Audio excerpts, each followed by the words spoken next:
So,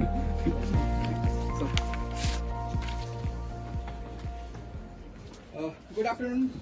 Namaste. Nimao aha. Say Nimao aha.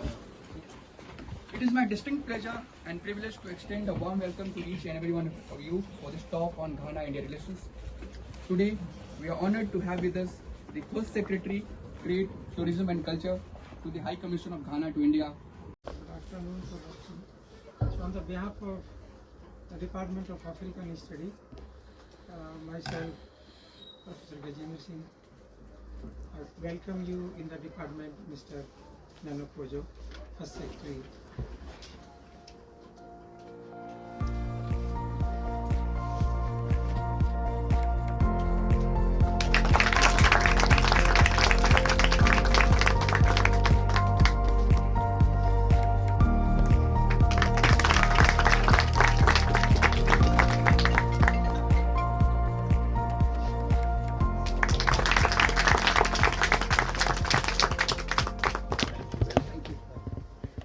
Thank you, sir. Now I would request Mr. Nana Kojo Asiedu and Head of the Department, Professor Gajendra Singh, to unveil the logo of UDD, University Diplomatic Dialogue. Please.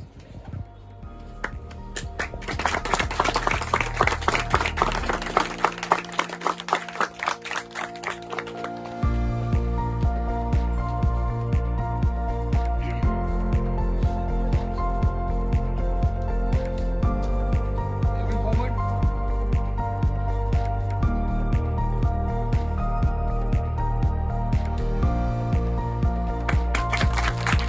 Just like a clear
Thank you, sir.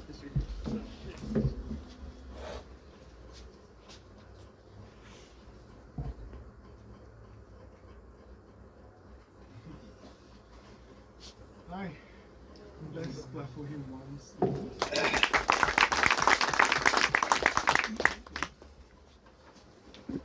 actually very honored and I'm very impressed. The national anthem and everything. It's been I think it's been long since I heard the Ghana national anthem. Because since I've been here, we barely play the national anthem. Unless there is a national day event or something for diplomacy reasons. And for some reason, I'm falling in love with the Indian anthem. Yes, I just like the chorus aspect. Yeah, I would love to sing that. I don't have the words or the voice for that. So let me begin my speech. So, esteemed faculty, students, distinguished guests, ladies and gentlemen, namaste. I am honored to attend this important meeting to share thoughts on Ghana and India relations, a partnership rooted in history and enriched by shared values to the country's development agenda. And here, India is doing a lot with the grants of scholarship and students exchange programs. So I would like to let's clap for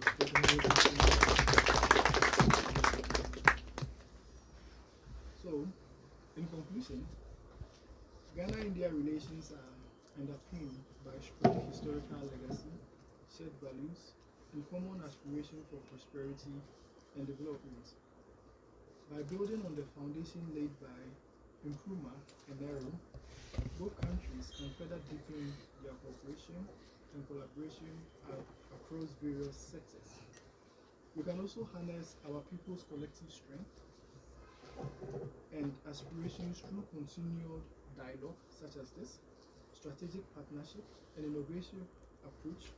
Ghana and India are poised to navigate the complexity of the 21st century and emerge as beacons of progress and prosperity. Now, to the students present here, just a little encouragement for you. I offer my heartfelt encouragement and support. As you embark on your academic journey, you should know you are the future leaders, scholars, change makers who would shape the landscape of higher education and contribute to the building of a more inclusive and a prosperous world. Inclusivity is something which is very important as we are progressing as a country, as a continent. Inclusivity goes beyond race, it goes beyond gender, it goes beyond social status. It's something which, since I came here, has become very paramount. It's like a burden because everywhere I pass, there is attention. This attention can either be good or can either be bad. Because I was recently exposed to something which was not right.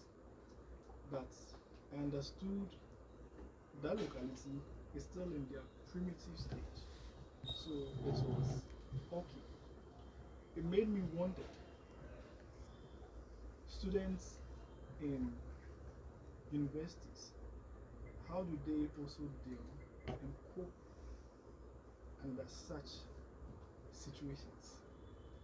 As a diplomat, it's very simple, but as a student, it becomes tough. So, inclusivity is very paramount and substantial to nation growth because ideas is not only in one person, it can be seen across everywhere, irrespective of who you are, whether you are a female or you are a guy, your contributions should be regarded as relevant.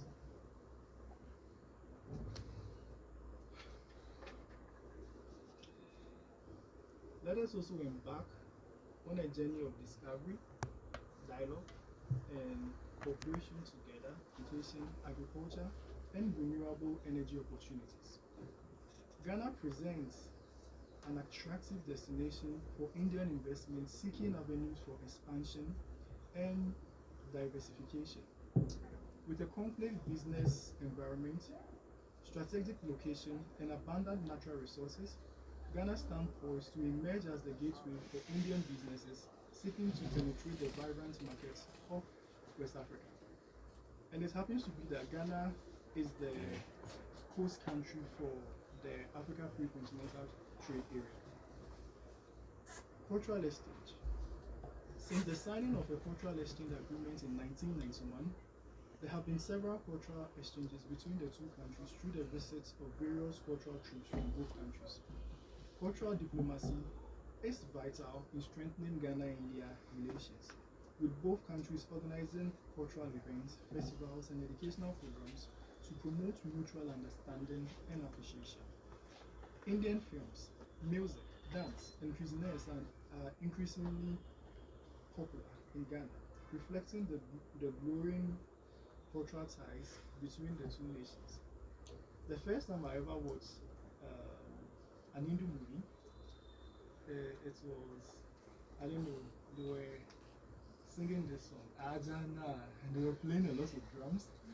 When you currently visit Ghana, Indian movie is close to Hollywood movie. They are even purchased and watch more than our local movies because it brings the family together, and the dramatic suspense about Indian movie is something you just can't resist. You just have to sit down, even if they are going to use 2 hours to talk about one scene. You still sit down and enjoy it with a lot of suspension sound, as if it will happen, it will not happen, it will happen, it will not happen. Then you just be sitting down, wondering if it will happen. It's a movie you can't predict. So it's something Ghanaians enjoy a lot. And we now have our media agencies now, having a host program on Hindu movies, whereby they talk about the movie and then open the line for the citizens to also give their contribution. And you realize everybody pause and tell you, oh, this character didn't behave well, as if it's actual life, but it's just a movie. But this is something which we cherish and value a lot. So Hindu movie is actually big in Ghana.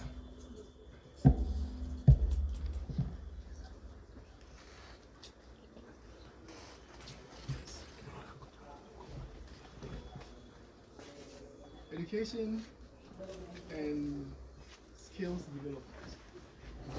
Under India's Technical Development Education Program, ITEC, and the Commonwealth Assistance for African Program, SCAP, India offers about 50 scholarships annually to Ghana government to enable Ghanaian students to train in various fields of study in India. Over the years, more than 600 Ghanaians have benefited from this program. I think we can say it's been more than 1,000 of Ghanaians, because this talks about 600, but since I've been here, I've encountered more than 1,000 Ghanaian students. The Ministry of Defense has since 1991 resumed training the Ghana Armed Forces officers in Indian military establishments. When you visit our Chanshu, the Ghana High Commission, we have the Defense Advisor section. It shows and then somebody will get up and start and say, Baras Masaki.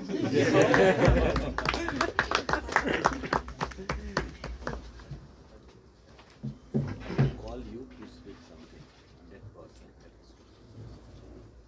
Thank you so much, Mr. Asidu. I'm glad you gave such an elaborative talk, attending from history, culture, trade relations, everything. So you did not miss a single point. So I'm so glad, and I'm so thankful to you for the words of encouragement for our scholars.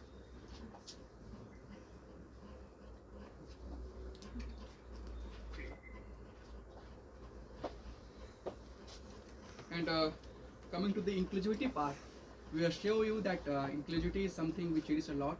It is paramount for us.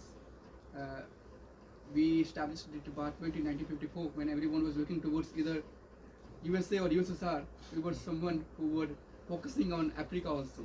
Yeah. This department also. So we focused on Africa. We we have scholars here from all parts of India, from all sections of India, and so it is something we cherish. It is something which is very paramount to us, and we'll try to strive for to make it more inclusive and open. Now, before I proceed, I will open this session for discussion round, so we can have few questions or suggestions if you want to interact with sir. Any one of you? Yes, please. First of all, I would like to congratulate you on your National Day. This is Avas Kumar Saurav, and I'm a PhD research scholar of this department. And I'm working on Indian cinema and Africa. So my question is obviously related to my topic and based on the third pillar of international relations, that is P2P, public to public relations, right?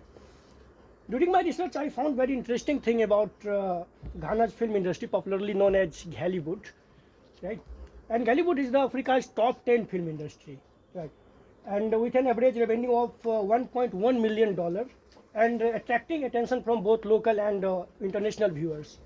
And Indian films and TV serials are very popular in Ghana, as you mentioned also.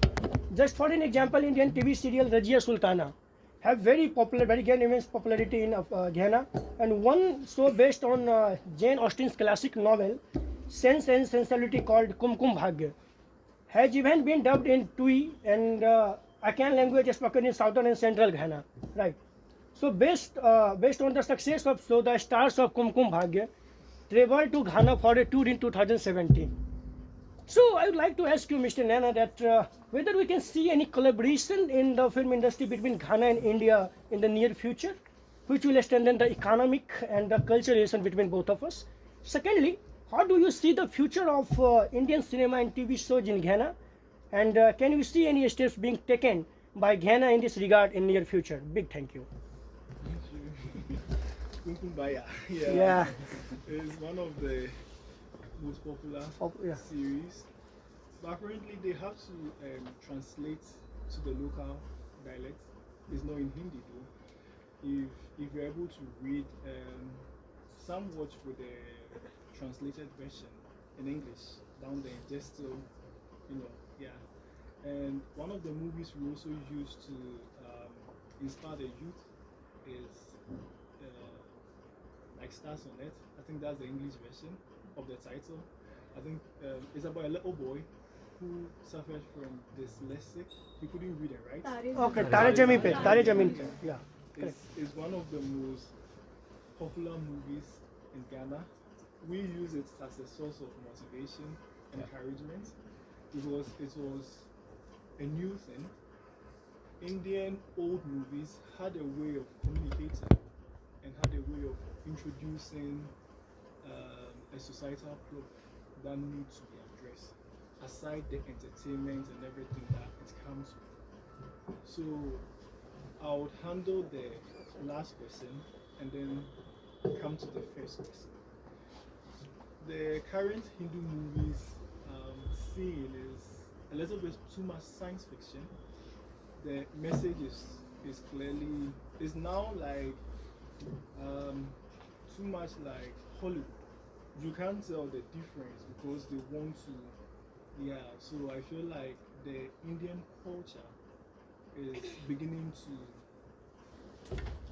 Good morning, everyone, my respected faculty members and my fellow research scholars. Today we are going to discuss about India-Tunisia relations and this under the University Diplomatic Dialogue. Sorry for the interruption. I'll start with the introduction first. Tunisia, officially the Republic of Tunisia, is the northernmost country in Africa and the smallest country in the Maghreb region of North Africa. The word Tunisia is derived from Tunis. The Tunis is the capital city of Tunisia, an urban center hub and the capital of modern-day Tunisia. Tunisia's accessible Mediterranean Sea coastline and strategic location have attracted conquerors and visitors through the ages, and its ready access to Sahara has brought its people into contact with inhabitants of African interior. If you can look at the map, here we have provided where is Tunisia in the whole African continent. As you can see, it's in the northern part, and how I have provided a physical map as well, which we will come and go in between the presentation. Firstly, as we look into the geography of Tunisia, we can see Tunisia is bounded by Algeria to the west and southern west by Libya to the southeast, and by Mediterranean Sea to the east and north. Though it is relatively small, Tunisia has great environmental diversity due to its north-south extent. Tunisia has a coastline of 1,148 kilometers, 713 miles long. In maritime terms, the country claims a contiguous zone of 24 nautical miles and a territorial sea of 12 nautical miles. Malta and Tunisia are discussing the commercial exploitation of continental shelf between their countries, particularly for oil exploration right now. As here we can see the physical map. I am trying to discuss how why there is a particular geographical condition in Tunisia. So as first you can see there is a division of Eurasian plate and African plate. This is the major tectonic plate which divides the African continent from the Eurasian plate. And secondly, you can see that there is Maghreb front fault line and South Atlas fault. Between this, you can see later on that there lies the Atlas mountain. This is one of the largest mountain range in South Africa, which goes from Morocco to Cape Bone of Northern Asia. In the eastern country in 2014, India utilized the Tunisian port of Jerba and Tunis to evacuate over 3,500 Indian citizens fleeing Libya. In October 1995, India and Tunisia issued a joint declaration on combating international terrorism, drug trafficking and organized crime. So as you can see, there are multiple phases where both the countries have started. Now, the most important person, as he is the first president and prime minister of Tunisia, independent Tunisia. In 1951, the French permitted a government with nationalist sympathies to take office, of which the Secretary General of the new Dastur, Salah bin Youssef, became a member, and Bourguiba was allowed to return to Tunisia. In 1954, the French Premier, Pierre Mendès France, promised to grant complete autonomy to Tunisia.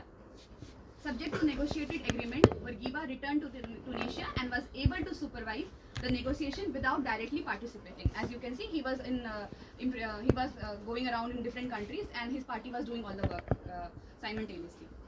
What happened post-independence, Tunisia?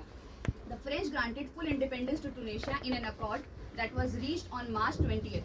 That we will be celebrating the National Day tomorrow on March 20th, 1956. And Bourguiba became the first prime minister. The rule of the Beys, the Beylik monarch, was subsequently abolished. And on July 25, 1957, a republic was declared with Bourguiba as the first president. After independence was granted, the new Dastur party ensured that Tunisia moved quickly with reforms, most notably in the areas of education, the liberation of women and legal reforms. Economic development was slower, but the government paid considerable attention towards education and to the more impoverished parts of the country. 245 million, with Indian import from Tunisia 231. So as you can see, it is almost equal. India has also made a substantial investment in Tunisia. Tunisia has been a reliable source of phosphate exports to India since 1950s. India purchases over 50% of Tunisia's total phosphoric acid export. Diammonium phosphate DAF is another major import from Tunisia. The major commodities exported from India to Tunisia are knockdown kits, automobiles, electrical items, cotton, mechanical engines, organic chemical products, rubber, rice, coffee and spices. The Tunisia-India Federation of the Film Societies of India. The Indian government organized the Tunisian Film Festival in India, where Tunisian films were seen by thousands of audience in across about 20 Indian cities such as Delhi, Hyderabad, Bangalore and Pune.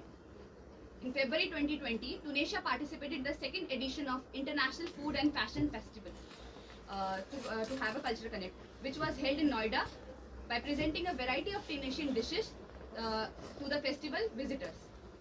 A 3-year bilateral cultural agreement is recently being signed between India and Tunisia. Was signed 18th May 2023 between Tunisia and India. This agreement concerns the the strengthening of bilateral partnership in various sectors such as music, dance, performing art, cinema, heritage, creative industries, etc. A good number of Tunisians attended various training programs in India under the India-Africa Forum, IAFS. Tunisia is one of the largest producer of best quality olive. So we have also trade for olive oil with Tunisia. In Tunisia, bilateral trade between India and Tunisia is around Treaty of Bardo. With, as you can see, Algeria is also a French colony. Within this treaty, Tunisia was officially made a French protectorate over the objections of Italy. European settlements in the country were actively encouraged. The number of French colonists grew from 34,000 in 1906 to 1,44,000 in 1945. As you can see, on the verge of independence, when all of the countries were working towards their independence in 1940s, you can see the number of French colonists growing in the Tunisian region. In 1910, there were also 105 Italians in Tunisia. This image, as you can see, is one of the, it's called Mosque of Cairo. It was made in 1670 AD. Oldest mosque of Maghreb region. Maghreb region is northern Africa, so it is also considered as the fourth holiest mosque in Islam. There are many others, but Tunisia considered is the fourth one. I have taken some of the photographs so that I can show you the example of how different colonizers, different rulers have their bits and pieces in the form of architecture in Tunisia. First one is matmatas. It is a subterranean living units in Teton region. Berber people were the one who constructed it. It was not until 1950s and 60s when people realized that some nomadic people are living there. There's also fun fact that the Tutain region is also there in the Star Wars movies, if somebody of you have seen. So they have the alien planet and the alien city. They have taken the images from the city itself. Another one is ancient rule of Doga. It is a Carthage ruins of 6th century. It was made by the Berber and the Punic settlement. The last one is Elgem. Elgem is the Roman amphitheater, as you can see. It was made in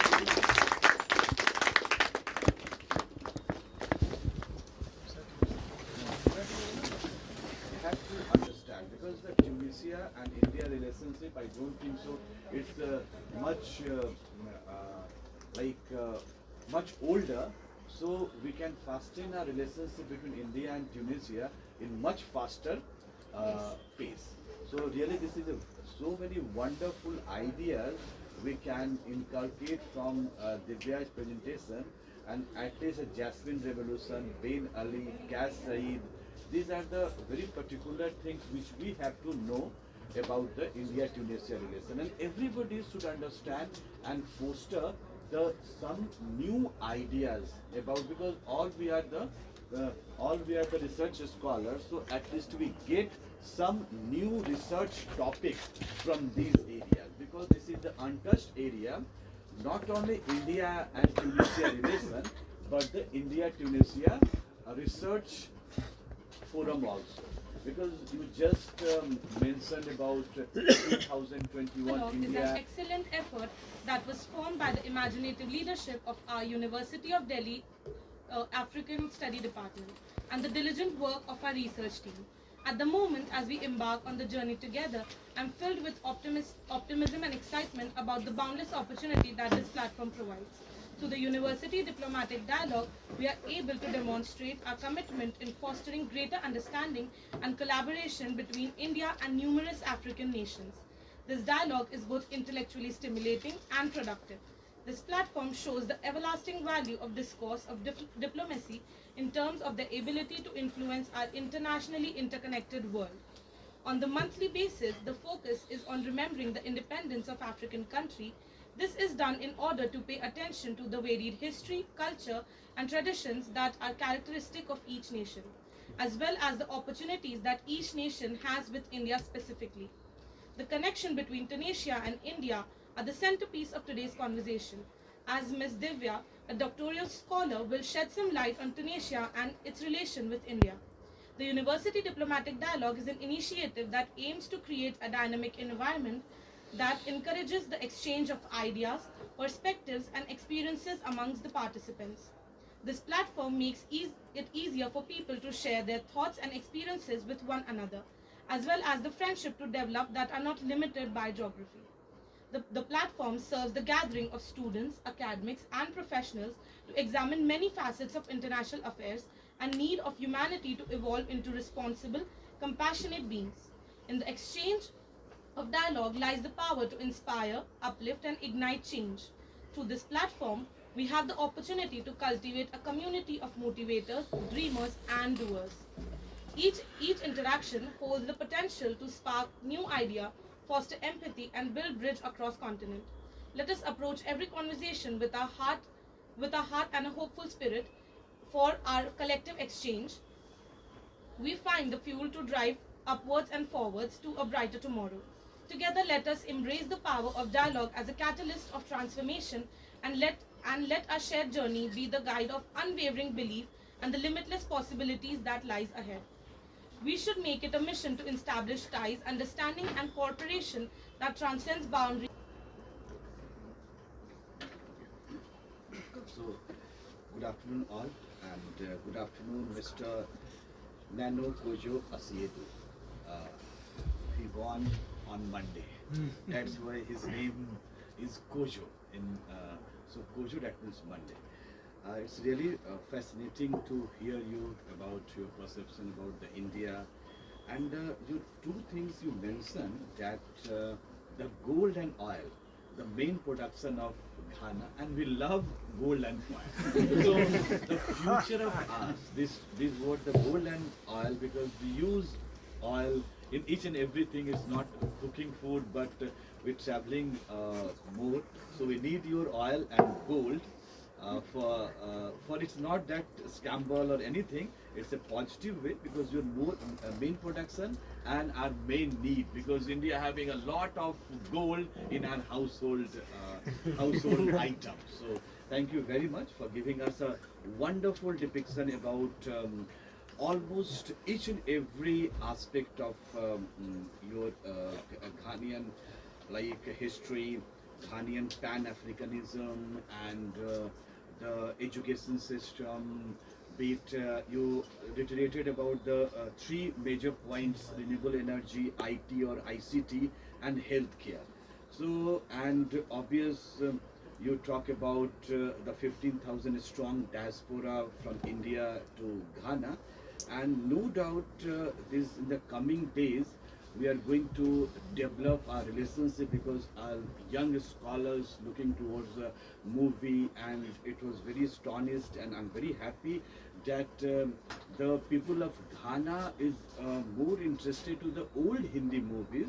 So definitely you are giving us a sense that we rooted towards our culture, our society. So we are not rooted towards the Hollywood to sci-fi movies, I think so, while you answering the question of one of my scholar, Saurav. And the other thing you talked about, the FDI, music, dance. So really it was and the thing, because we had a two earlier discussion about Ghana and India relation about the Africa. So I assure you that Department of African Studies bit of Afrocentric department, and we try to inculcate our positive bond to the Africa, because everybody knows there are two theories about the Africa, that the origin of human beings from Africa or outside Africa, but we are very much acquainted that the origin of human being must be from Africa, Kenya, Ethiopia, and the Zimbabwe highlands. So thank you very much, First Secretary, that you are giving us a wonderful depiction. And these days Ghana and the West Africa is drifting towards the France. So it's a well equipped time to enhance our relationship between the Ghana and India. But while discussing everything, we forgot to mention two major things.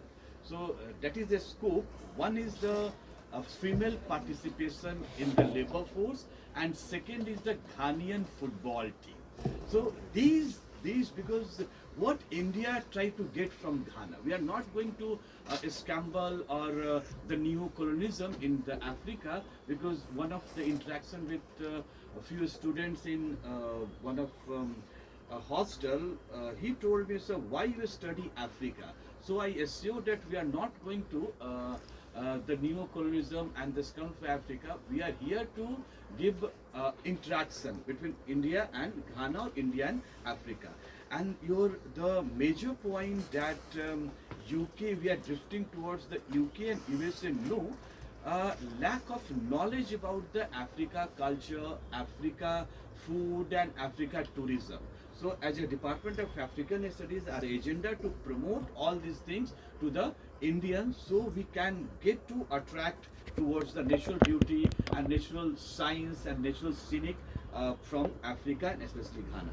So these are my observations. Again, thank you very much for my UDD team, University Diplomatic Dialogue team, and I invite all the members of UDD here for a big round of applause. Please come in front of everyone.